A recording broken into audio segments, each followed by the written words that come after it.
Hello, my name is JD Center. I've been trying to record this for many hours now, and so I'm getting a little tired. My intro's a little sloppy. I'm not dressed professionally. I know you don't care that much, so I'm not going to go about the details too much. Just know, sister's supposed to be back 3 days ago, and I've been puppy sitting, so I haven't been able to take a shower, so it doesn't matter. That being said, something I will probably lose points for is I can't seem to get this under 20 minutes. Under 20 minutes. Not even 10 minutes, 20 minutes. I just don't want to negate the integrity of my arguments because of expedient. Like, I don't want it to be too... I don't want to not explain my points. That being said, Chapter 6, Question 1. According to Dr. Holmes, what are the public perceptions of immigrant labor and suffering and why? I have a problem with the formation of this question because it's based on the premises that most of the perceptions he presents are universal public perceptions, and I don't think that's the case at all. I think there's two that are very solid perceptions. I might be missing some over the course of the book, but there's two that are really pointing out to me.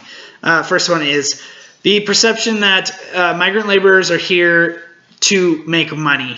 They're not here by necessity by any means. I understand why that one makes sense as to why the majority of Americans would think it, because the concept of the American dream is very strong and very firmly believed by many people. I have my own qualms with the concept in general, but point is, the American dream makes it so people don't think about the fact that some people need to be here by necessity to be able to live where they live. Like the Triqui. I think the Triqui are an archetypal version, the archetypal story of this issue. Necessity. That's one. The second one is 2016 Donald Trump. We need to build a wall. We're losing our jobs and the culture is getting hurt. I think the culture part doesn't make any sense.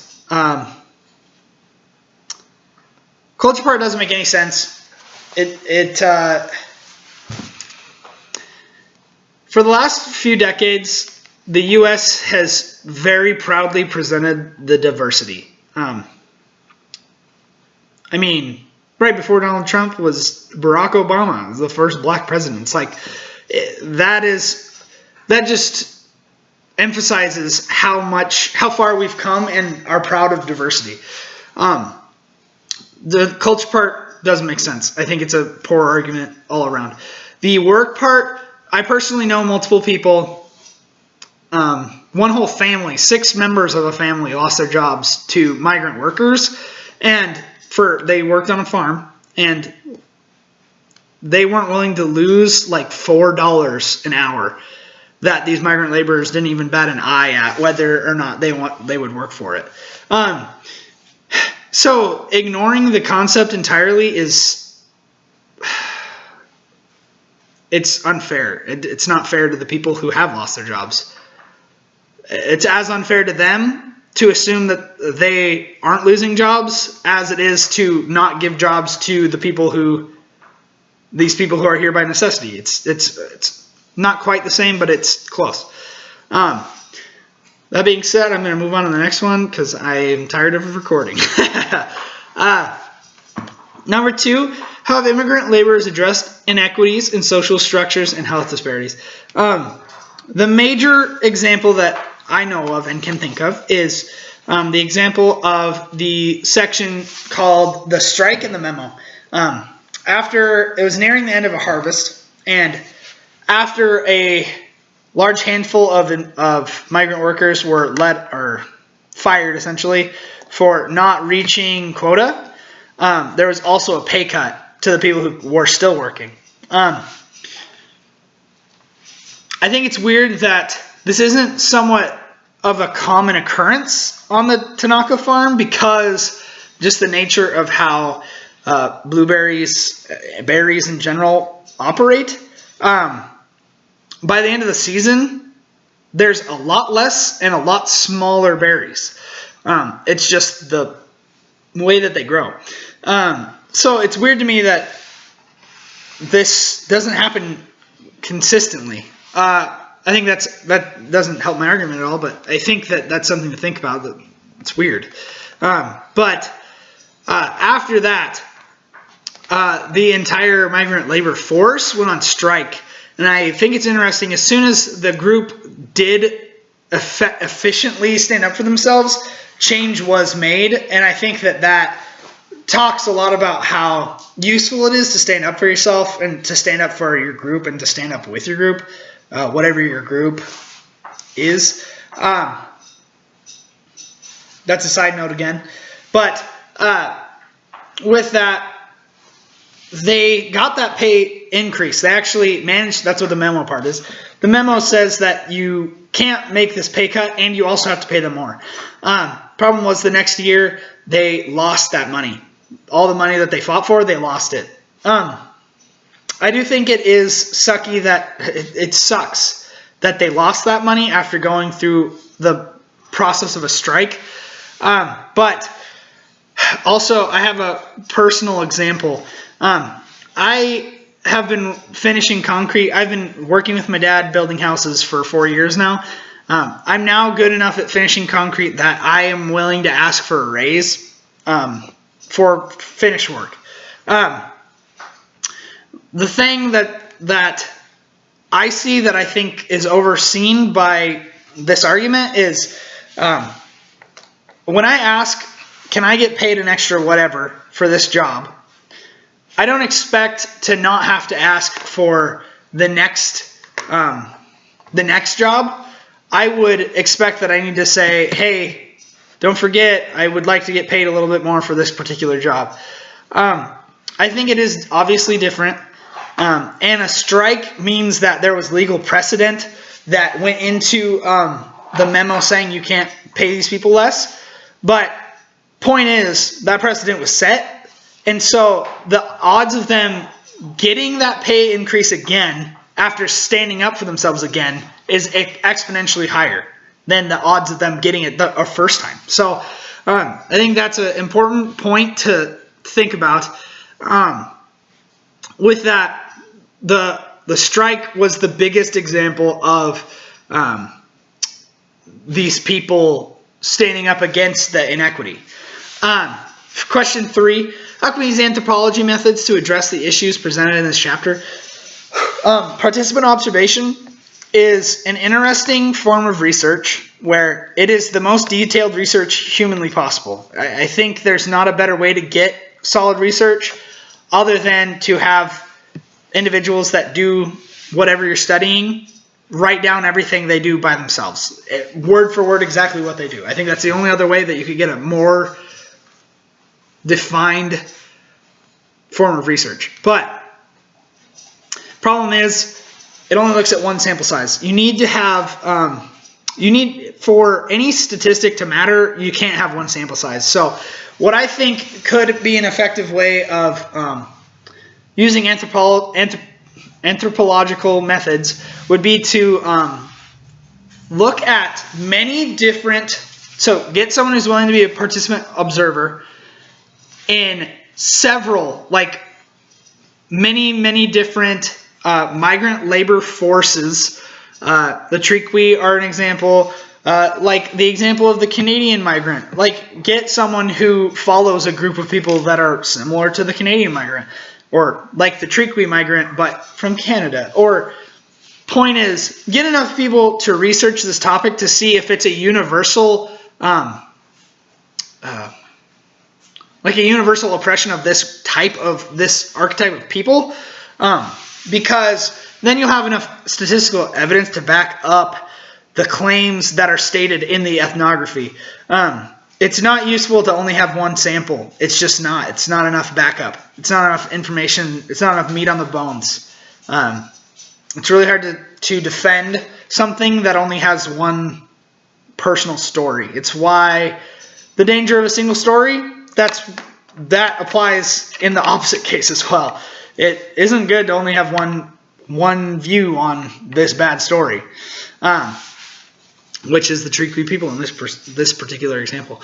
Okay, with that, I'm going to move on to chapter 7. What are pragmatic solidarity and liberation medicine? Do you think these are useful approaches to addressing the issues presented in this book? Pragmatic solidarity, I really like the idea of, and I think, so essentially it is helping those in need without sacrificing the whole. The imagery that I always think of for this type of concept is when you go to save someone who's drowning, like a lifeguard, what they train lifeguards to do is to stick out a leg.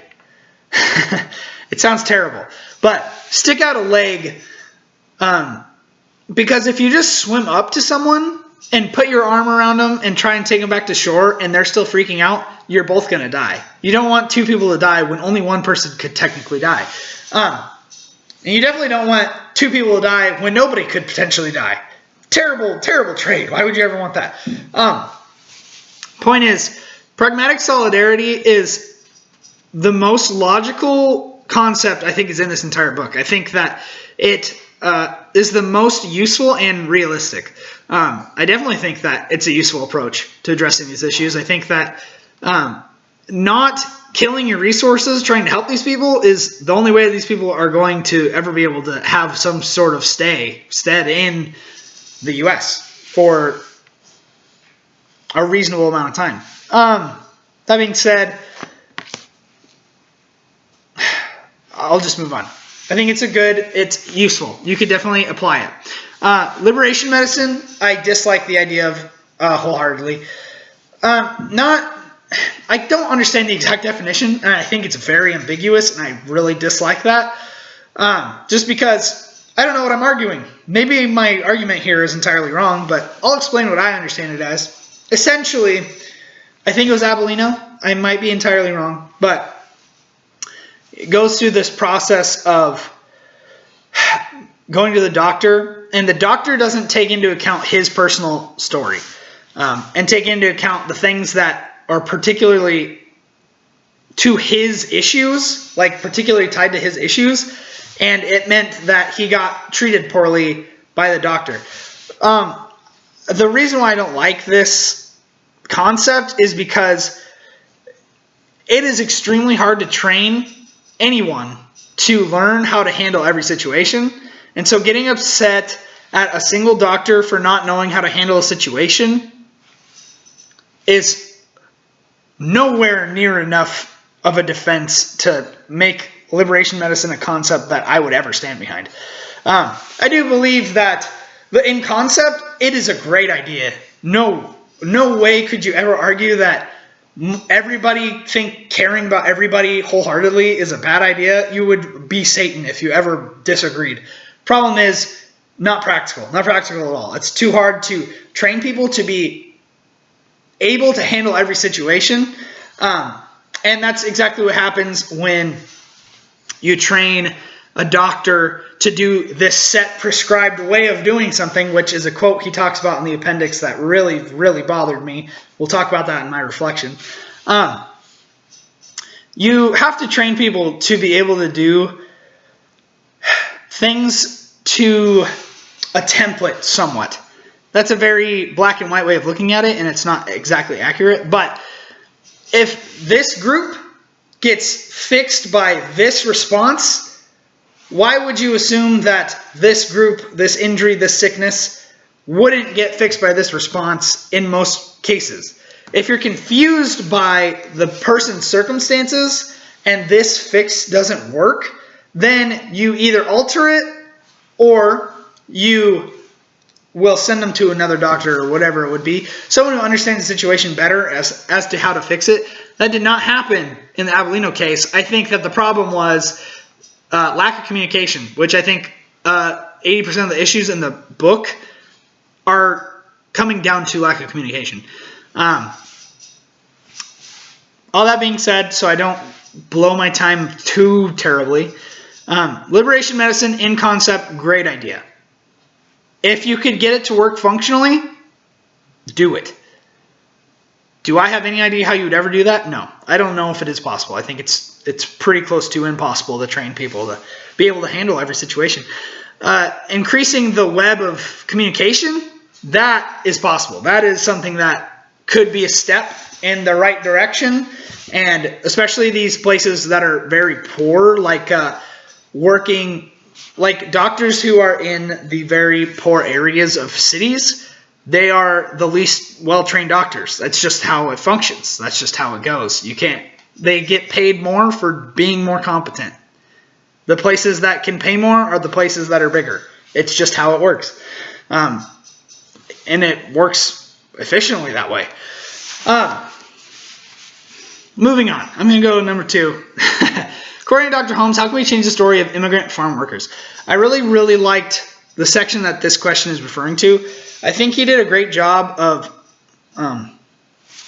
putting out there all of the activist groups not all of them, putting out there a bunch of reliable activist groups that go out, look at these issues that the anthropologists highlight, and then have these activist groups actually go out and go and work towards change themselves.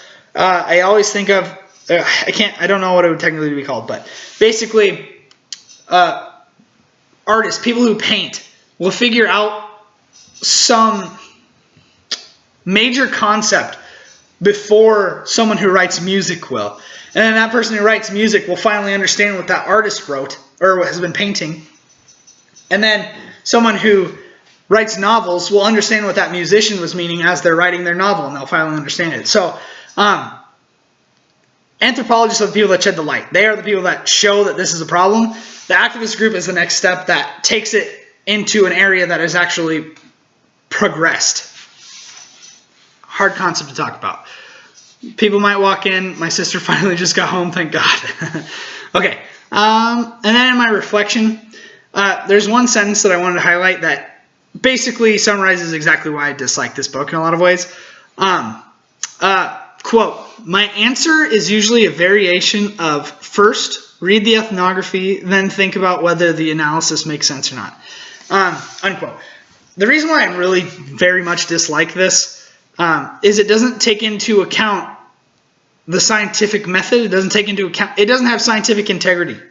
It doesn't have, if you only look at something and say, well, it makes sense to me, for one, you don't know everything. You don't have the information to cover everything.